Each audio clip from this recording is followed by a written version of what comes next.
طبعا ده ليلة باينة من أولها، ليلة ما فيهاش نوم. هنواجه الوداد وده مسمينه في المغرب وداد الأمة، ومباراة الذهاب بين الأهلي والوداد المغربي في نهائي دوري أبطال أفريقيا.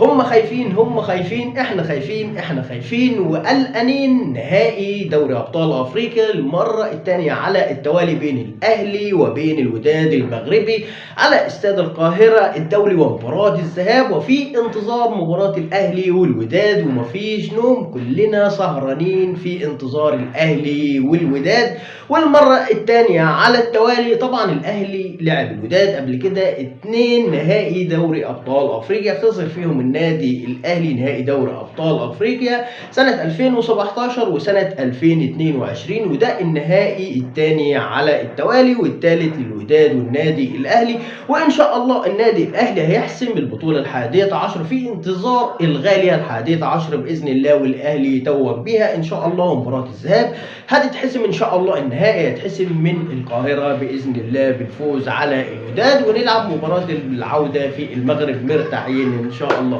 ما نطولش عليكم فيديو النهارده، هنتكلم عن نقاط الضعف ونقاط القوه عند الوداد المغربي وتشكيله النادي الاهلي وتوقعاتي لمباراه الذهاب في نهائي دوري ابطال افريقيا بين الاهلي ووداد الامه المغربي. معاكم حسن نور، دي قناه على اليوتيوب. لو وصلك الفيديو اخبط اللايك وكمل معايا الفيديو للنهايه. وقبل ما نبدا الفيديو صلى على النبي ونبدا الفيديو على بركه الله.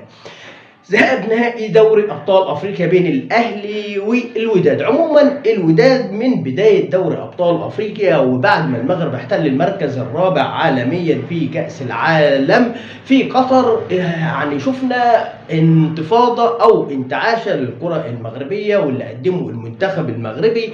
والمغرب بتستضيف كاس العالم للانديه، والوداد مشارك في كاس العالم للانديه، والاهلي مشارك في كاس العالم للانديه. وبعد اللي قدمه المنتخب المغربي قلنا هنشوف الوداد هيعمل حاجه في كاس العالم للانديه، خاصه ان هو مقام في المغرب.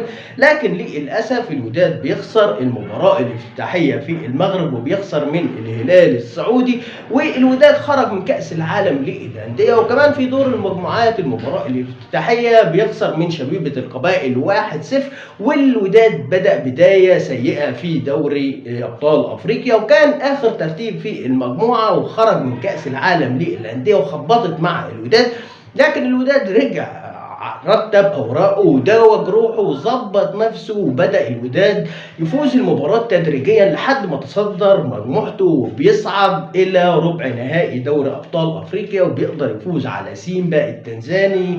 خسر من سيمبا التنزاني مباراه الذهاب في تنزانيا، وقدر يفوز في المغرب على سيمبا التنزاني، وقدر يصعد لنصف نهائي دوري ابطال افريقيا ليواجه الفريق الافضل في دوري ابطال افريقيا اللي قدر يكسب النادي الاهلي 5-2. وفعلا واجه صن داونز في المغرب وانتهت المباراه بالتعادل السلبي، وكان اداء سيء للوداد المغربي، خاصه ان صن داونز كان مطرود منها لاعبين. وانتهت المباراه بالتعادل السلبي. كلنا طلعنا واتكلمنا ان الوداد خارج حسابات نهائي دوري ابطال افريقيا، والنادي الاهلي احتمال انه يكون الطرف الثاني للنادي الاهلي في نهائي دوري ابطال افريقيا هو صن داونز. لكن كلنا بصراحه اتفاجئنا في مباراه العوده في جنوب افريقيا وصن داونز فايز 1-0، والوداد بيرجع للمباراه وبيسجل هدف التعادل، والمباراه هنا اتقلبت راسا على عقب، خاصه ان تطبيق الهدف بهدفين فيرجح ان الوداد يصعد لنهائي دوري ابطال افريقيا. صن داونز ما سكتش على كده، لا وسجل الهدف الفوز، الهدف 2-1 الهدف الثاني لصن داونز، لا وما سكتش الوداد وبدا يجازف في الوداد وقدر يسجل الهدف الثاني من راسيه رائعه، وانتهت المباراه بالتعادل اللي جاب 2-2 والوداد الى نهائي دوري ابطال افريقيا في مواجهه النادي الاهلي.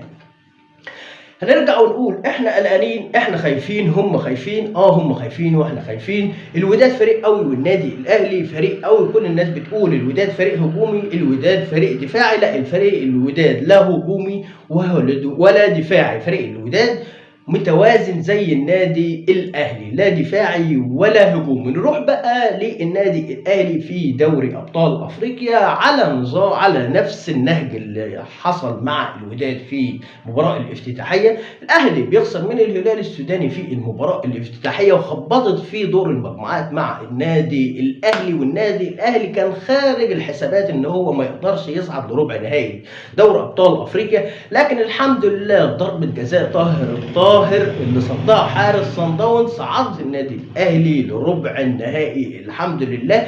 والاهلي بيصعد في مواجهة الرجاء المغربي، وقدر الاهلي يفوز على الرجاء المغربي في القاهرة 2-0 ويحسم اللقاء ويحسم الصعود الى نصف النهائي. ومباراة العودة في المغرب والاهلي بتعادل سلبي مع الرجاء ليواجه الترجي التونسي. والنادي الاهلي الحمد لله قدر يكسب الترجي هناك بثلاثية نظيفة. ومباراة العودة هنا في القاهرة النادي الاهلي فاز على الترجي 1-0. والنادي الاهلي اكتر فريق فاز في المباراة الاقصائية. فريق الاهلي ما خسرش ولا مباراة في المباريات الاقصائيه، في الادوار الاقصائيه. نادي الاهلي اكتر فريق شباكه نظيفه، اكتر فريق ما سجلش فيه هدف في الدور الاقصائي. نادي الاهلي اقوى دفاع، النادي الاهلي افضل فريق في الادوار الاقصائيه. النادي الاهلي ما تقلقش عليه، النادي الاهلي اقوى دفاع. النادي الاهلي المشكله اللي حصلت له بس هي في دور المجموعات الخساره من صن داونز 5-2، ودي كانت نقمة على شكل نعمة، يعني اتعلم منها مارسيل كولر. مارسيل كولر كان محتاج ان هو يفهم افريقيا شوية، يفهم ان هو لازم يغير الاساليب وطريقة اللعب وطرق اللعب في افريقيا. مش كل مباراة يلعبها بنفس الاداء وبنفس الريتم وبنفس التشكيل وبنفس التكتيك، لا بدأ يغير. والحمد لله الاهلي ظهر في مباراة الرجاء، مباراة الذهاب في القاهرة، وقدر يفوز على الرجاء. الرجاء كان افضل هجوم في دوري ابطال افريقيا، كان مسجل 20 هدف في دور المجموعات، ما قدرش يسجل هدف في النادي الاهلي. الحمد لله الرجاء قدر هناك في الاهلي قدر هناك في المغرب يطلع بتعادل سلبي 0-0 في المغرب امام الرجاء، اللي كان الاستاد مكتظ بالجماهير. وكان يعني احنا بنتكلم على جماهير الرجاء افضل جماهير عربيه، والتيفو الرجائي، وخاصه برضو جماهير الوداد. الاهلي قدر يصعد لنصف النهائي ويواجه الترجي في تونس بمباراه بدون جمهور، وقدر يفوز على الترجي 3-0 في تونس. طبعا الاهلي واجه الترجي كتير في رادس، وقدر الاهلي يقدر يحسم نصف النهائي في رادس وفاز 3-0. مباراه العوده هنا في القاهره والاهلي بيلعب باعصاب مرتاحه، والترجي قدم مباراه كويسه جدا. الاهلي قدر يفوز على الترجي 1-0 ويوصل للنهائي.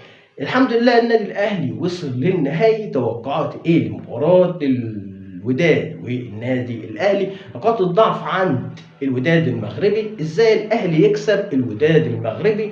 الوداد المغربي عنده نقاط القوه ونقاط الضعف. نقاط الضعف في الاثنين قلوب الدفاع، والاثنين اللي في خط الوسط. النادي الاهلي محتاج ثلاثي الهجوم بتاع النادي الاهلي، لما نشوف محمود كهربا وبرسيتاو على اليمين وحسين الشحات على الشمال. ثلاثي هجوم النادي الاهلي دايما ما بيضغطش على الدفاع، فانا اتمنى تكون تعليمات وتوجيهات مارسيل كولر الثلاثي خط هجوم النادي الاهلي ان هم يضغطوا بكثافه على اثنين قلوب الدفاع وعلى دفاع الوداد المغربي. وخاصه اللي بيعرف يعمل الحته دي في خط وسط النادي الاهلي هو ليو ديانج، الله يمسيه بالخير. ما اكتئبش لما كان لعيب وكان بيلعب في النادي الاهلي، وكان في لياقته وفي اداءه المتميز كان بيعمل الحته دي ان هو بيضغط على الخصم وبيضغط على اثنين قلوب الدفاع والباكات. فهنا لو الاهلي استغل ان هو يضغط على الباكات وقلوب الدفاع هيلبخ وهيوتر نادي الوداد المغربي. والنادي الاهلي لو قدر يسجل اول هدف في اول ربع ساعه، النادي الاهلي رتم المباراه شكل المباراه هيروح للنادي الاهلي، ويقدر النادي الاهلي يتحكم في المباراه ويقدر يفوز 2 أو 3 ويحسم النهائي من القاهره ان شاء الله. نقاط القوه عند الوداد المغربي يا جماعه هي في الاطراف. الوداد المغربي اي واحد هتساله نقاط القوه عند اي فريق مغربي هيقول لك الكرات العرضيه والكرات الثابته في الاطراف عند النادي الاهلي. فالسلاح اللي قلت عليه اللي لازم يستخدمه مارسيل كولر هو الضغط على الباكات واثنين قلوب الدفاع وفي خط الوسط. لو ضغطت عليهم هنا دول بيتلبخوا بيتوتروا، فتقدر تتحكم في الخط الهجومي للنادي الاهلي، هيكون افضل، هيكون شرس. لكن برضو لو طولت الكوره عند دفاع النادي الاهلي في طريقه بناء اللعب عند منطقه جزاء النادي الاهلي وخط وسط النادي الاهلي هيضغط عليك، فالسلاح اللي ممكن تستخدمه يستخدم ضدك. فهنا الكوره لازم ما تطولش الكوره زياده عن اللزوم في خط وسط النادي الاهلي، فلازم تضغط عند بناء اللعب في مرمى وخط وسط الرجاء. فهنا هتقدر تتحكم اكتر في نظام وطريقه لعب فريق الوداد، وان شاء الله اهلي يقدر يسجل هدف بدري. الاهلي لو سجل هدف في اول ربع ساعه هيتحكم في المباراه هتمشي لصالح النادي الاهلي. فالاهلي برضه لازم يركز على نقاط القوه اكتر من نقاط الضعف، وهي الاطراف ورؤوس الحربه اللي بيتميزوا بالضربات الرأسيه والكرات العرضيه دي اللي بتشكل خطوره، واللي قدر الوداد يحسم المباراه منها مباراه صن داونز، مباراه العوده في جنوب افريقيا. المباراه افضل دايما الوداد افضل خارج ملعب، يعني احنا شفنا الوداد على ارضه تعادل سلبي لكن قدر يحسم المباراه في جنوب افريقيا وقدر يخرج صن داونز افضل فريق ما خسرش ولا مباراه في دوري ابطال افريقيا. ان شاء الله الاهلي هيقدر يفوز. الاهلي لو استخدم، انا عموما ما عنديش اي لاعب احط فيه الثقه في النادي الاهلي يقدر يغير لي نتيجه المباراه، لا بيرسي تاو، لا كهربا، لا حسين الشحات، لا ديانج، لا حمدي فتحي، لا مروان عطيه، لا محمد عبد المنعم، لا محمود متولي. عموما اللي يقدر يعمل كل ده، اللي يقدر يحقق الفوز للنادي الاهلي، انا ثقتي في طريقه لعب مارسيل كولر، ثقتي ان هو اللي يقدر يحقق الفوز على الوداد ويخلي النادي الاهلي يقدم اداء ممتاز هو مارسيل كولر. انا مؤمن بقدرات مارسيل كولر، انا مؤمن بقياده مارسيل كولر، انا مؤمن بتشكيل وقياده وفكر وشكل النادي الاهلي مع مارسيل كولر.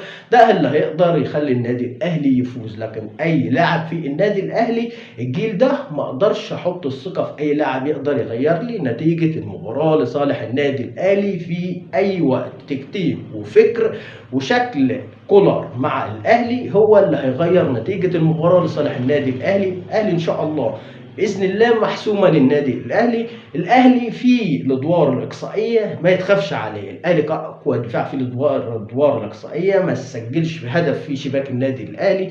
النادي الاهلي كسب القطن 4، كسب الهلال 3، كسب الترجي 3، كسب الرجاء 2. يعني الاهلي بيلعب افضل مبارياته وما خسرش ولا مباراه بعد ال5-2 من صن داونز. كان الكابوس في دوري ابطال افريقيا، لكن الحمد لله الاهلي رجع، الاهلي عدل من نفسه، الاهلي صعد لحد النهائي. ان شاء الله قدامنا فرصة، مش لازم نكرر نفس السيناريو اللي هيحصل ان احنا نخسر نهائي في 2017 امام الوداد ونرجع نخسر نهائي 2022 امام الوداد. وكلنا عارفين سيناريو 2022 ونهائي 2022 والظلم اللي تعرض ليه النادي الاهلي من الاتحاد الافريقي، والمباراة اللي كانت مقامة في المغرب على ارض وسط جمهور الوداد المغربي، ومباراة كانت واحدة فاصلة. فنهائي دوري ابطال افريقيا السنه دي النهائي في المغرب، لكن المباراه ذهابا وايابا الاهلي افضل، الاهلي ما تخافش عليه، الاهلي هيقدر يفوز ان شاء الله. مارسيل كولر قادر ان شاء الله يحسم البطوله ويحقق البطوله ال11 للنادي الاهلي. نتمنى ان شاء الله فوز النادي الاهلي والاحتفال وحسم نهائي دوري ابطال افريقيا من القاهره وعلى ملعب القاهره بقياده مارسيل كولر وبلاعبين النادي الاهلي. نتمنى ثلاثي النادي الاهلي المتميز محمود كهربا مع حسين الشحات مع بيرسي تاو. خط الوسط طبعا المشاكل اللي كنا بنلقاها في خط الوسط دايما بعد مروان عطيه في التشكيله الاساسيه مع ديانج وحمدي فتحي، خط وسط النادي الاهلي في امان. اما الرباعي الدفاعي محمود متولي مع محمد عبد المنعم مع محمد هاني او خالد عبد الفتاح وعلي معلول، بعد غياب محمد الشناوي، غياب علي لطفي، وهيقف مصطفى شوبير. مصطفى شوبير لاعب ناشئ، لاعب متميز، لاعب حارس ممتاز بيأدي وعنده جرينتا عالية وقادر يثبت نفسه وعايز يثبت نفسه مع النادي الأهلي. فإن شاء الله الأهلي قادر. ودي كانت تشكيلة النادي الأهلي: مصطفى شوبير، محمود متولي، ومحمد عبد المنعم، محمد هاني، وعلي معلول. أما ثلاثي الوسط: ديانج، ومروان عطية، حمدي فتحي. والثلاثي الهجوم المتميز اللي دايما بنشوف ثنائيات ممتازه من محمود كهربا مع بيرسيتاو مع حسين الشحات. ثلاثي الهجومي بالقياده: محمود كهربا، بيرسيتاو، حسين الشحات. ان شاء الله الاهلي بكره يفوز 3 على الوداد ان شاء الله.